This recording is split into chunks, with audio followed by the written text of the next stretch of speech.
पिछले एपिसोड में हमने देखा था कि चू फेंग जो होता है वो यांग तियान की सेक्ट के अंदर घुस चुका था और वहां जाने के बाद वो उसके सारे के सारे ट्रेजर वगैरह को चोरी करने लग जाता है, जिस वजह से चू फेंग को बहुत सारे ट्रेजर मिले थे और कई सारी टेक्निक मिलती है। वो वहीं पर उन टेक्निक को कल्टीवेट करना शुरू कर चुका था, जिससे उसकी पावर काफी ज्यादा इंक्रीज हो जाती है। साथ ही साथ चू फेंग के जो एंसेस्टर थे उन्होंने उसको एक खास तरह की टेक्निक दी थी जिसके अंदर फायर और आइस के हेवनली पर्ल होते हैं। तो चू फेंग जब यहाँ पर उनको कल्टीवेट कर रहा था ना, एक गड़बड़ हो जाती है। सुमी और सुरु जो थे उनके अंदर वो दोनों के दोनों हेवनली पर्ल्स जा चुके थे और अंदर जाते साथ ही उन दोनों पर्ल्स ने उन दोनों को वहां पर पजेस कर लिया था, जिस वजह से वो दोनों होश में ही नहीं होते। चू फेंग परेशान कि अब वो इन दोनों को कैसे बचाएगा। अगर कुछ नहीं किया गया तो थोड़े टाइम के अंदर ही सुरो और सुमी इस हेवनली पर्ल की वजह से मारे जाएंगे। जिसके बाद यहाँ से ये एपिसोड शुरू होता है। तो इस एपिसोड की शुरुआत में हम उस यांग तियान को देखते हैं। वो एक बहुत ही मिस्टीरियस महल के अंदर आता है। जैसे वो यहाँ पर आता है, ये जगह काफी ज्यादा खतरनाक लग रही थी। यहाँ पर कई सारे लोगों को टॉर्चर किया जा रहा था, उनको मारा जा रहा होता है। यहीं पर वो यांग तियान आया हुआ था और जैसे वो थोड़ी दूर आता है ना, वहां पर हम देख पाते हैं कि एक लड़की बैठी हुई है जो कि बहुत ज्यादा डेंजरस नजर आ रही है। ऐसा लग रहा है कि कोई डीमन क्वीन वगैरह है और उसके पीछे एक बहुत ही ज्यादा स्ट्रॉन्ग पाइथन होता है जो कि उसका पालतू पेट है। तो वो जो डीमन क्वीन थी वो बाकी लोगों से कहने लग जाती है, जिसको वो मार खिला रही थी, कि तुम लोग मेरे किसी काम के नहीं हो। तुम्हारे पास टेक्निक वगैरह तो है लेकिन इतनी भी खास नहीं कि वो मुझे इम्प्रेस कर सके। सिर्फ एक ही बंदा है जो मुझे यहाँ पर इम्प्रेस कर सकता है और वो है यांग तियान। तो यांग तियान इसके बाद ना डीमन क्वीन के पास आता है और उसको ग्रीट करते हुए कहता है कि सीनियर, मैं आपकी खिदमत में हाजिर हो चुका हूँ। मैंने काफी हद तक के किंगलोंग सेट को नुकसान पहुंचाया है और सिटी के ऊपर अपना कंट्रोल बनाने की कोशिश कर रहा हूँ। अगर मैं इसमें कामयाब रहा ना तो 9 प्रोविंस जितने भी है ना, सबके ऊपर कंट्रोल बना लूंगा और सबको आपके कदमों में लाकर रख दूंगा। उसके बाद आप बेफिक्र होकर पूरे के पूरे 9 प्रोविंस के अंदर ना कब्जा कर सकती है और वहाँ की आप रानी बनेंगे। लगता है कि यांग तियान ना इसी डीमन क्वीन जो है उसका कोई चेला या उसका कोई दोस्त होगा। तो डीमन क्वीन यांग तियान से कहती है कि तुम्हारी हर एक शब्द जो तुमने यहाँ पर कहे है ना, मुझे बहुत ज्यादा पसंद आया, क्योंकि मुझे उम्मीद है कि जैसे तुम कहते हो तुम वैसा करते हो। लेकिन हाँ, दिक्कत वाली बात एक ये है कि तुम्हारे सेक्ट को तो चू फेंग ने वैसे भी पूरी तरह से बर्बाद कर दिया और उसको लूट लिया है। तो अब मैं ये सोच रही हूँ कि तुम्हारे पास जब कुछ भी नहीं है तो तुम इतनी बड़ी बड़ी बातें जो कर रहे हो वो कैसे पूरा करोगे। वो यहाँ पर अपने नाखून को ही उस यांग तियान के अंदर घुसाते हुए कहती कि बताओ तुम ये काम कैसे करने वाले हो, अकेले दम पर करोगे क्या, अकेले 9 प्रोविंस के ऊपर कब्जा करोगे। तो यांग तियान कहता है कि मैंने एक बहुत ही खास प्लान बनाया है। मुझे पता चला है कि जितनी भी वो 9 प्रोविंस के लोग है ना, एक खास तरह की मीटिंग करने वाले हैं और उसके बाद वो जाएंगे डीमन डोमेन के ऊपर हमला करने के लिए। वहां पर कुछ ट्रेजर वगैरह होंगे, उनको ढूंढने के लिए वो 9 प्रोविंस के जितने भी मास्टर वगैरह है ना, वो सब जाने वाले हैं। तो अगर हम यहाँ पर किसी तरह से मौके का फायदा उठाते हुए उनके ऊपर अटैक कर देना तो एक बार के अंदर हम 9 प्रोविंस के हर एक बंदे को मार सकते हैं जो वहाँ का लीडर होगा। और अगर लीडर मर जाए तो 9 प्रोविंस की क्या ही औकात रहेगी, उसके बाद तो वो आपके कंट्रोल में आ ही जाएगा। जब हमारे पास रिसोर्सेस नहीं है तो दिमाग तो है ना कम से कम हमारे पास। तो डीमन क्वीन कहती कि ठीक है कोई बात नहीं, तुम्हें एक और चांस देती हूँ। उम्मीद करती कि तुम मुझे इस बार डिसअपॉइंट नहीं करोगे और जो तुमने कहा है तुम अपना काम करोगे। साथ ही साथ वो यहाँ पर डीमन क्वीन जो की यांग तियान को एक खास तरह का बॉक्स देती है और कहती कि ये बॉक्स तुम्हारे बहुत काम आने वाला है। अब उस बॉक्स के अंदर था ऐसा क्या जो कि बहुत ज्यादा काम आ सकता है यांग तियान के, वो तो अभी हमें नहीं दिखाया जाता, वो आगे ही पता चलने वाला है। लेकिन बॉक्स को पाकर वो यांग तियान बड़ा खुश हो गया था, मानो कि जिसको उसको तलाश थी वो चीज इसको मिल गई। यांग तियान अपने मन में कहने लग जाता है कि चू फेंग बस बच के रहना, ये जो भी मुझे दिया है ना डीमन क्वीन ने गिफ्ट, वो तेरे ऊपर ही इस्तेमाल करूंगा। उसके बाद देखना तेरा क्या हाल होने वाला है, तुझे मैं जिंदा छोड़ूंगा ही नहीं। तो जैसे यांग तियान यहाँ से जाता है ना, वहाँ पर वो जो डीमन क्वीन होती है उसका बेटा आकर पहुंच जाता है। अब वो अपनी माँ से कहता है कि माँ आपको नहीं लगता कि यांग तियान का बोलने का तरीका थोड़ा सा अलग था, वो आया तो था यहाँ पर हमें बताने के लिए कि वो हमारे साथ है, लेकिन इसका चेहरा देखकर मुझे ऐसी फीलिंग नहीं है। तो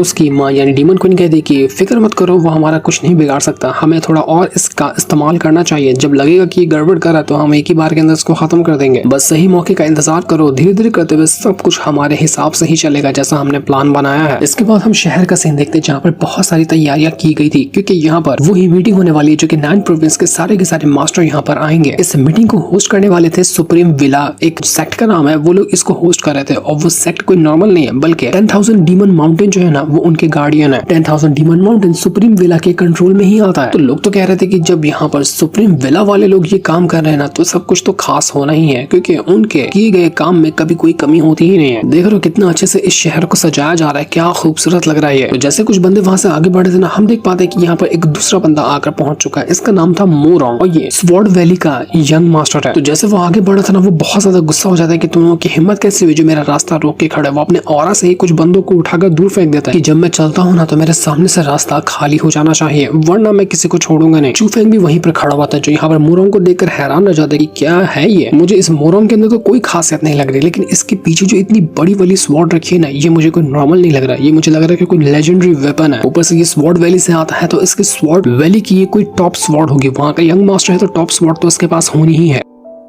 लेकिन चूफेंग आपस में जो वहां पर खड़े लोग थे ना उनसे बात को सुन लेता है कि वो लोग कह रहे हैं 10,000 डीमन माउंटेन के अंदर यहाँ पर एक बहुत ज्यादा कमाल का ट्रेजर मौजूद है। जितने भी बाहर ट्रेजर है ना, जैसे कि इस मोरॉन की स्वॉर्ड हो गई और बाकी के ट्रेजर वगैरह, उन सभी का एक ही लेवल का ट्रेजर है जो कि 10,000 डीमन माउंटेन के अंदर ही कहीं छुपा हुआ है, जिसको आज तक कोई भी ढूंढ नहीं पाया। सबने कोशिश की लेकिन किसी के हाथ वो कभी लगा ही नहीं। तो क्वीन जैसे ही सुनती है ना, वो चूफेंग से कहने लग जाती है कि चूफेंग, उस मंकी जो स्पिरिट था उसने कहा था ना कि इस दुनिया के अंदर एक बहुत ही कमाल का ट्रेजर है जो कि सब ट्रेजर का किंग है। अगर किसी के पास भी वो ट्रेजर आ जाता है ना तो वो अपनी कल्टीवेशन को इतना ज्यादा बूस्ट कर लेगा कि उसके सामने किसी का टिक पाना नामुमकिन होगा। तो मुझे लगता है कि वो उसी ट्रेजर की बात कर रहा था जो कि 10,000 डीमन माउंटेन के अंदर मौजूद है। तो चूफेंग कहता है कि 10,000 डीमन माउंटेन में जाना ना, जब तक कि यहाँ पर सुप्रीम वालों की परमिशन नहीं होगी कोई नहीं जा सकता। तो मुझे लगता है कि मुझे पहले इस पार्टी को अटेंड करना होगा, यहीं से मुझे मौका मिल सकता है 10,000 डीमन माउंटेन के अंदर एंट्री मारने का, क्योंकि अब तो मैंने डिसाइड कर लिया है कि वो जो ट्रेजर का किंग है ना वो मेरा ही होगा। अब दुनिया की कोई ताकत मुझसे वो नहीं ले सकती। तो चूफेंग जैसे वहां से आगे बढ़ा था ना, उसको वहां पर नजर आता है कि दो लोग आपस में लड़ाई करें। अब लड़ाई इनके बीच किस वजह से हुई थी वो तो नहीं पता, लेकिन दोनों अपनी पावर का यूज करते हुए एक दूसरे के ऊपर अटैक कर रहे थे। एक बंदे के पास ड्रैगन स्पिरिट होती है तो दूसरे के पास एक बीस्ट स्पिरिट थी। वो दोनों अपनी अपनी स्पिरिट का यूज करते हुए एक दूसरे की जान लेने की कोशिश कर रहे थे। ये दोनों काफी ज्यादा स्ट्रॉन्ग भी नजर आ रहे थे, लेकिन फिर भी इनका मुकाबला बहुत ज्यादा एक्स्ट्राऑर्डिनरी था। कोई जल्दी जीत ही नहीं पाता, लेकिन फिर भी वो जो ड्रैगन पावर वाला बंदा था ना वो थोड़ा सा कमजोर पड़ जाता है। तो बीस्ट स्पिरिट वाला जो बंदा था ना वो यहाँ पर कहता है कि देखो मुझे चूफेंग चाहिए, क्योंकि जब चूफेंग घोस्ट टावर के अंदर गया था ना, वहां पर जाने के बाद उसने मेरे भाई को बहुत मारा था, मेरे भाई यानी कि बूफान को। और सच में सीजन 1 के अंदर चूफेंग घोस्ट टावर के अंदर बूफान नाम के बंदे को कुत्तों की तरह मारता। जब बूफान ने चूफेंग के साथ पंगा लेने की कोशिश की थी तो उसी का ये भाई था और वो पागलों की तरह चूफेंग को ढूंढ रहा था। तो सामने जो उसका बंदा होता है ना ड्रैगन स्पिरिट वाला, वो एक स्पिरिटिस्ट होता है। तो उसी से पूछ रहा था कि बता चूफेंग को तूने कहाँ छुपा कर रखा है। तो स्पिरिटिस्ट बंदा कहता है कि देखो मुझे नहीं पता कि चूफेंग कहाँ पर है, तुम चूफेंग का नाम लेकर यहाँ पर आकर हमसे फाइट नहीं कर सकते। वैसे भी तुम्हारा फाइट करके कोई मतलब ही नहीं है, क्योंकि तुम्हारे भाई बूफान ने पहले चूफेंग को उंगली की थी और चूफेंग को जो उंगली करता है वो उसको छोड़ता नहीं है। तो सिर्फ इसी की सजा उसको मिली है। बेहतर होगा कि तुम यहाँ से कल्टी मार लो। तो इस तरह का बूफान का भाई जिसका नाम किंग मिंग था वो कहता है कि अब मैं किसी को नहीं छोड़ने वाला, तुम लोग चूफेंग को छुपा रहे हो ना, चूफेंग बचेगा नहीं। तो जैसे वो यहाँ पर सभी के ऊपर अटैक करने वाला था, वहाँ पर चूफेंग एक एंट्री मारता है कमाल वाली और कहता है कि लगता है आजकल कुत्ते को ज्यादा ही भौंकने लग गए। जैसे किंग मिंग यहाँ पर चूफेंग को देखता ना, वो कहता है कि आखिरकार तू आ ही गया, तेरा ही तो इंतजार हो रहा था, अब तू आ गया है ना, तू बचेगा नहीं। वो तुरंत यहाँ पर अपनी पावर का यूज करते हुए चूफेंग के ऊपर अटैक करने के लिए पहुंच जाता है। वो अटैक तो कर पाता है लेकिन उसका अटैक चूफेंग तक पहुंचा ही नहीं था। पर तभी वहां पर एक दूसरा बंदा होता है जो तुरंत ही उस किंग मिंग को स्टॉप कर देता है और उससे कहता है कि देखो तुम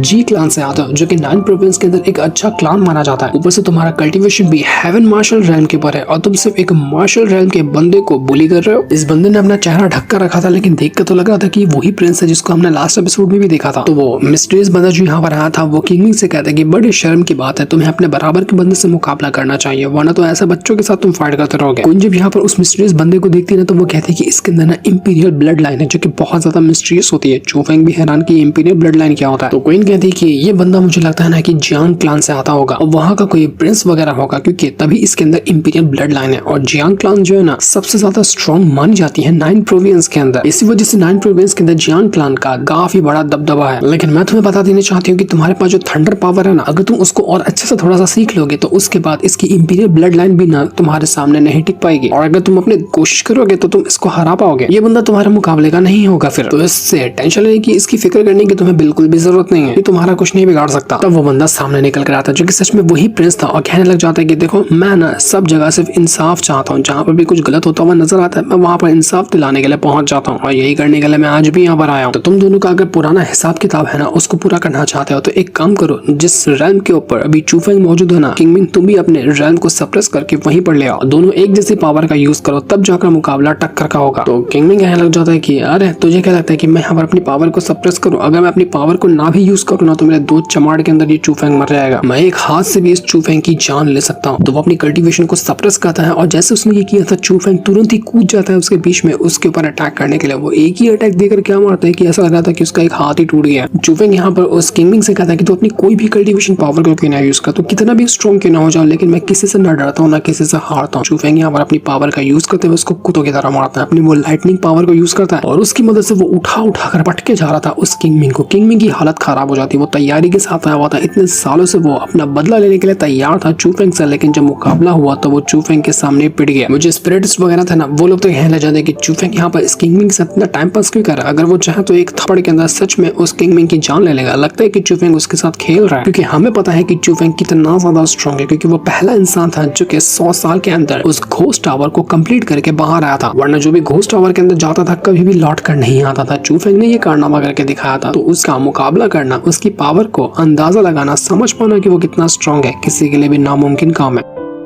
तो वहीं चूफेंग जो था किंगमिंग से कहता है कि क्या वो भी किंगमिंग, टाइम पास करने का मेरे पास टाइम नहीं है, मेरे को और तेरे साथ खेलना है, तो खेलना चाहता है तो खेल, वरना फिर मैं अभी तेरे को टपका देता हूँ। तुझे अपनी फुल पावर यूज करनी है तो कर ले, मुझे उससे कोई फर्क नहीं पड़ता। तो ये सुनते साथ ही वो जो किंगमिंग होता है ना, वो अपनी सारी पावर को यूज करने लग जाता है और वो एक बहुत ही ब्रूटल अटैक तैयार कर चुका था ताकि वो चूफेंग की जान ले सके। उसका अटैक बहुत ज्यादा स्ट्रॉन्ग लग रहा था, लोग तो कहने लग जाते कि ये तो बहुत कमाल का अटैक कर रहा है और चूफेंग सिर्फ मार्शल रैंक पे होने के बाद इस अटैक को कैसे ही झेल पाएगा। मुझे लगता कि चूफेंग ये काम कर पाएगा। किंगमिंग का जो अटैक था उसका नाम था माउंटेन क्रशिंग स्ट्राइक और उसने सीधा देकर मार दिया था चूफेंग के ऊपर वो अटैक। लेकिन चूफेंग भी अपनी ड्रैगन स्पिरिट को समन करता है और उसकी मदद से वो माउंटेन वाला जो अटैक था ना, उसके ऊपर अटैक देकर मार देता है। साथ ही साथ वो अपनी असुरा लाइटनिंग पावर को भी यूज करता है और उसकी मदद से जितने भी अटैक वगैरह आ रहे थे वो उस सभी को डिस्ट्रॉय करता है और साथ ही साथ वो उस किंगमिंग के ऊपर भी एक घसीट कर पंच मार देता। लेकिन किंगमिंग यहाँ पर एक चालबाजी कर जाता है। जब चूफेंग उसके करीब आया था ना, तो वो एक अजीब सी डिमोनिक पावर को चूफेंग के अंदर भर देता है और देखते ही देखते वो जो किंगमिंग था वो एकदम अजीब तरह से ट्रांसफॉर्म होने लग गया था। वो इंसान कम, वो किसी शैतान जैसा बन गया होता है, बहुत घिनौना और काफी ज्यादा अजीब नजर आ रहा था वो। तो उसके बाद वो चूफेंग से कहने लग जाता है कि चूफेंग देख रहा है, मैंने ये नई पावर सीखी थी खास तेरे लिए कि तुझे इसी से मारूंगा, तुम ना यहाँ पर मुझे टच भी नहीं कर सकता। अब मेरा मुकाबला करना तो बहुत दूर की बात है, मैं इस टेक्निक को नाम दिया हूँ थॉर्न आर्मर, तो चला जा, दिखा मुझे कि तू क्या कर सकता है। तो ये सुनते साथ ही चूफेंग वापस से अपनी पावर को एक्टिवेट करता है और उससे कहता है कि ठीक है, तुझे देखना है ना मेरी पावर, अभी दिखाता हूँ। वो तुरंत यहाँ पर अपनी स्पिरिट को समन कर चुका था और अपने स्पिरिट की पावर को वो खुद में मर्ज करने के बाद सीधा चला जाता है उस किंगमिंग के साथ मुकाबला करने के लिए। किंगमिंग और उस चूफेंग के बीच में कमाल का बैटल होता है, जहाँ पर चूफेंग सच में बहुत स्ट्रॉन्ग था, इतना मारता कि धोबी भी अपने कपड़े को नहीं मारता होगा, इतना मार कर सुझा चुका था वो किंगमिंग को। वो उठाकर ऐसा पटकता है कि आधा से ज्यादा किंगमिंग जमीन के अंदर ही धंस चुका था। ये नजारा देखकर लोग अपनी आंखों पर यकीन नहीं कर पाते कि ऐसा कैसे पॉसिबल है, एक मार्शल रैंक का बंदा वो इतना ज्यादा स्ट्रॉन्ग कैसे हो सकता है, जो हेवन मार्शल रैंक के बंदे को आसानी से जमीन के अंदर ही गाड़ दे, वो भी जिंदा। किंगमिंग जो था वो यहाँ पर वापस से हिम्मत करके खड़ा होने लग गया था कि नहीं, इतने साल से इस मौके का इंतजार कर रहा था, मैं इतनी आसानी से नहीं मर सकता। पर जैसे वो फाइट करने जा रहा था ना, कि तभी वहां पर कोई दूसरा बंदा आकर पहुंच जाता है और वो गुस्से में कहता है कि शांत हो जाओ, तुम लोग कौन है यहाँ पर जो फाइट कर रहा है। यहाँ पर कुछ मास्टर वगैरह आ चुके थे जिन्होंने इनकी फाइट को रुका दिया था। ये सुप्रीम विला वाले ही मास्टर थे और यहाँ पर उनका हेड भी होता है जिसका नाम किंगलिन है। किंगलिन यहाँ पर चूफेंग और किंगमिंग से कहता है कि देखो, अपना झगड़ा बंद करो और मेरे सामने आके खड़े हो जाओ, मुझे तुमसे कुछ बात करनी है। वो देखकर पहले कहता है कि मुझे बताओ कि तुम लोग आखिर आते कहाँ से, कौन से सेक्ट से तुम लोग बिलोंग करते हो। और जब किंगलिन यहाँ पर देखता है ना कि यहाँ तो वो प्रिंस भी मौजूद है, तो वो हैरान रह जाता है कि प्रिंस यहाँ पर क्या कर रहा है, आखिर ये किसका साथ देने के लिए आया हुआ है। तो चूफेंग बताता है कि मैं किंगलोंग सेक्ट से आता हूँ, मेरा नाम चूफेंग है। और प्रिंस कहता है कि मैं तो वैसे भी इतना खास फेमस बंदा हूँ नहीं, इसलिए मेरे बारे में जानकर आप क्या ही करेंगे। लेकिन किंगलिन समझ चुका था कि असल में ये प्रिंस है कौन, तो वो कहता है कि ठीक है, कोई बात नहीं, लेकिन तुम दोनों का मेरे इस महल के अंदर वेलकम है, तुम बिल्कुल आ सकते हो मेरे सुप्रीम विला के अंदर। तो ये सुनकर बाकी लोग हैरान रह जाते कि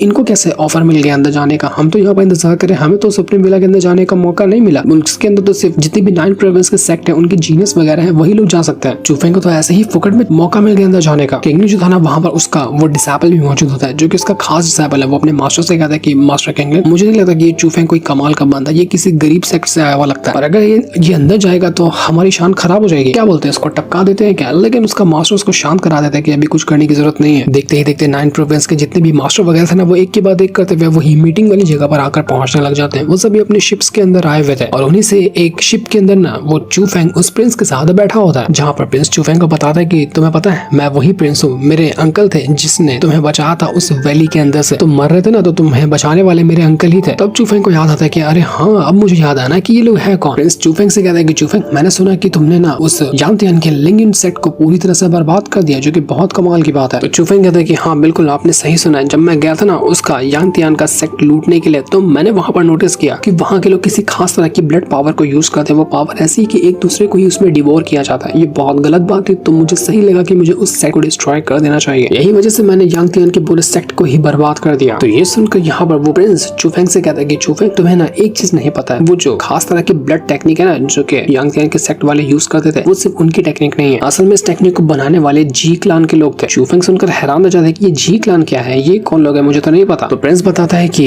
एक ईस्टर्न सी नाम की जगह है, वहाँ पर ना उस जी क्लान वालों का कब्जा है। वहाँ पर एक नहीं बल्कि 3 क्लान है, जी क्लान है, लियू क्लान है और जाओ क्लान है। वो तीनों की तीनों ना एक कॉन्टिनेंट को अपने कंट्रोल में लेते हैं।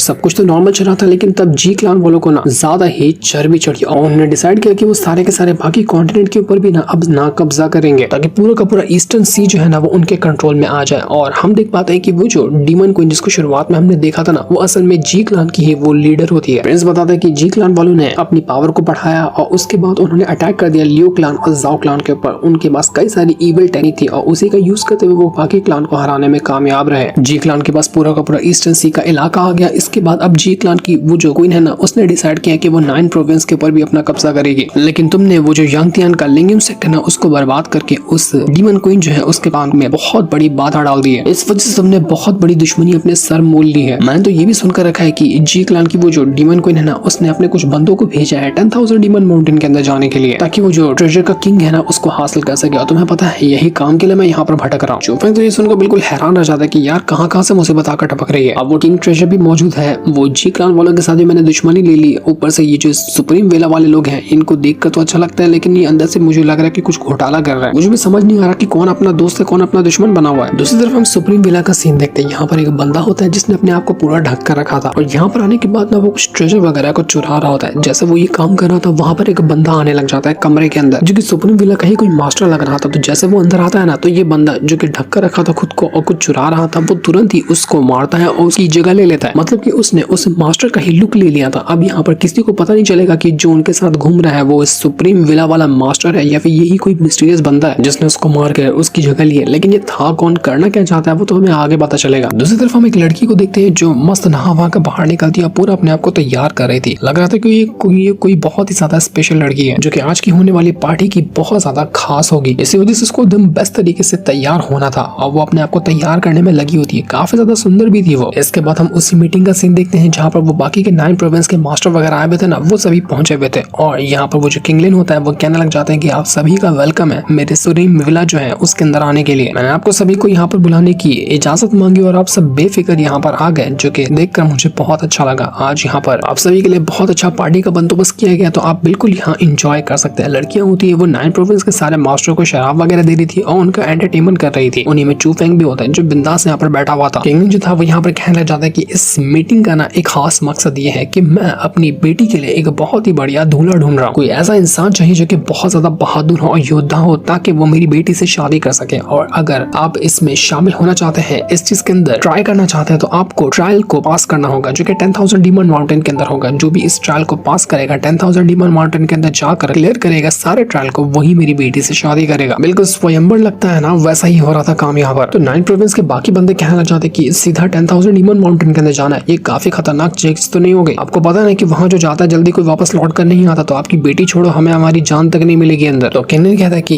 अरे नहीं, उसकी फिक्र करने की जरूरत नहीं है। 10,000 डीमन माउंटेन के अंदर जितने भी पावरफुल बीस्ट वगैरह थे ना, उन सभी को मास्टर वगैरह हैं जो उनको देखते रहेंगे, उन पर नजर रखेंगे ताकि वो लोग आपके ऊपर अटैक ना करें। आपको छोटे मोटे ही ट्रायल को पास करना है और ट्रायल के मुताबिक जो छोटे मोटे कम लेवल के बीस्ट होंगे ना, उनको मारना है। जो जितने बीस्ट को मारेगा वही ये ट्रायल पास करेगा और मेरी बेटी से शादी करेगा। इससे ज्यादा मैं लो लेवल पे इस ट्रायल को नहीं ले जा सकता, क्योंकि हमें चाहिए स्ट्रॉन्ग बंदा जो कि काबिल हो मेरी बेटी को प्रोटेक्ट करने के। जब तुम इतने से ही डर जाओगे तो तुम लोगों की वैसे भी जरूरत नहीं है। उम्मीद करता हूँ कि तुम लोग समझ चुके होंगे कि मैं कहना क्या चाहता हूँ। 9 प्रोविंस के जितने भी जवान बंदे थे ना, वो तो खुश जाते कि अरे वाह, आज तो मजा ही आ गया, हम ट्रायल को पूरा करेंगे और इस किंगलिन की बेटी से शादी करेंगे। सारे के सारे जवान लड़के इसके लिए तैयार हो चुके थे कि हम तो ऐसा मौका जाने नहीं देने वाले। वो तुरंत जा रहे होते हैं 10,000 डीमन माउंटेन के अंदर। लेकिन क्वीन जो थी वो तो यहाँ पर कहने लग जाती है चूफेंग से कि ये सारे के सारे बेवकूफ ठरकी कहीं के लड़की पाने के लिए 10,000 डीमन माउंटेन के अंदर जा रहे हैं। और ये एक चीज चीज के लिए वो लोग जाएंगे ना तो फंसेंगे बहुत बुरा वाला। तो चूफेंग कहता है कि मुझे तो लगता है कि किंगली जो है ना वो यही काम करवाना चाहता है, वो जानबूझ के लोगों को फंसा रहा है 10,000 डीमन माउंटेन के अंदर भेजकर, क्योंकि उसकी शक्ल को ही देखकर लगता है कि वो कुछ ना कुछ बात छुपा रहा है, बाहर से कुछ और कहता है, अंदर उसका कुछ और मकसद होता है। तो अब ये ट्रायल शुरू होने वाला था ना, तो उससे पहले एक बार फिर से पार्टी वगैरह रखी जाती, लड़कियां डांस करती, सभी को शराब पिलाती है, सभी को मस्त एंटरटेन कर रही थी। इसके बाद सभी मौत के सफर पर निकलेंगे, यानी कि 10,000 डीमन माउंटेन के अंदर जाने के। और जब यहाँ पर सारी लड़कियां डांस कर रही थी ना, उन्हीं में वो लड़की भी आती जिसको कुछ टाइम पहले हमने देखा था तैयार होते हुए, और यही वो खास लड़की थी इस पूरे के पूरे पार्टी की, क्योंकि वो सबसे ज्यादा सुंदर है और इसी को देखने के लोग मरते हैं। एक इसकी झलक पाने के लिए लोग दूर दूर से यहाँ पर आए हुए थे। वो यहाँ पर आने के बाद डांस करके सभी को एंटरटेन कर रही होती है।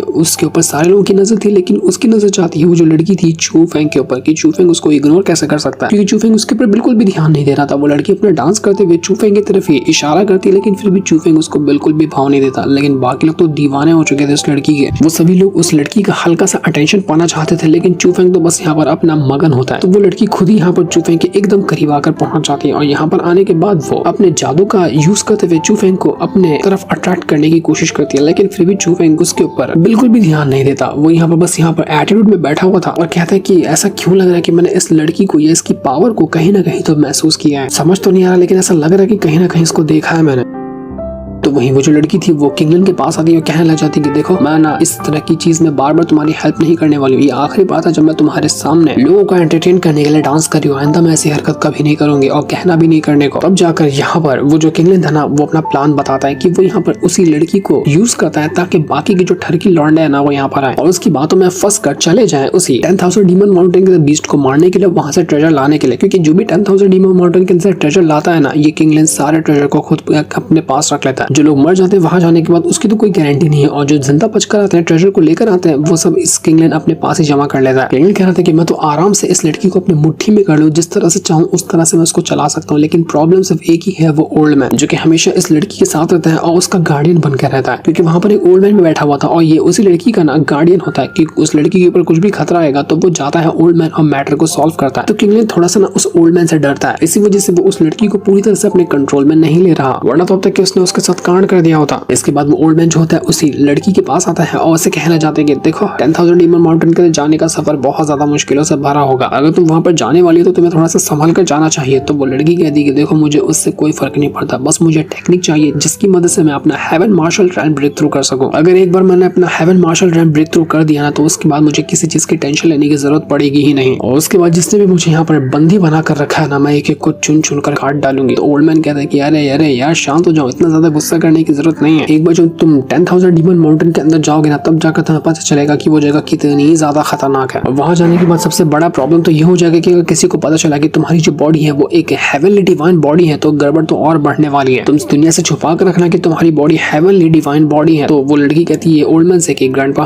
आपको फिक्र करने की जरूरत नहीं है, अगर किसी ने मेरे बारे में ये चीज जान भी ली ना तो सीधा का सीधा मैं उसको काट डालूंगी। तो वही चूफेंग जो होता है ना वो अपना कमरे के अंदर थोड़ा सा कल्टीवेशन कर रहा था, क्योंकि उसको भी जाना है ना वो डीमन माउंटेन के अंदर कल सुबह में, तो वो यहाँ पर थोड़ा सा रात को आराम कर रहा था। लेकिन जैसे वो ये काम कर रहा था कि तभी वहां पर दरवाजा खुलता है, अंदर से कोई एंट्री मार रहा था, लेकिन ये कौन था ये अभी हमें नहीं दिखाया जाता और हमें पता चलेगा नेक्स्ट एपिसोड के अंदर, जिस दिन को दिखाते साथ ही ये वाला एपिसोड यहीं पर एंड हो जाता है। Thanks for watching.